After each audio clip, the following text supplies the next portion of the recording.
कसं वाटलं तुला इतक्या लहान वयामध्ये आपण जेव्हा अर्जुन पुरस्कार स्वीकारतो राष्ट्रपतींच्या हस्ते, म्हणजे आपल्याला जनरली क्रिकेटमध्ये करिअर करावंसं वाटतंय किंवा व्हॉलीबॉल किंवा हे जे टेबल टेनिस, बॅडमिंटन, एकदम तिरंदाजी कशी काय तुला सुचली? आपण तिरंदाजी करावं असं काय वाटलं? तुमच्या डोक्यात काय असतं ते?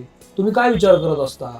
तुमचं कॉन्सन्ट्रेशन काय लेवलचं असतं? मला जरा तसं विस्कटून सांग ना. 15 दिवस मी त्यांच्या घरच्यांना सांगितलं मला मी ऑब्झर्व करतो, कारण मला वाटत नाही धनुष्य उडलं हिच्याकडून.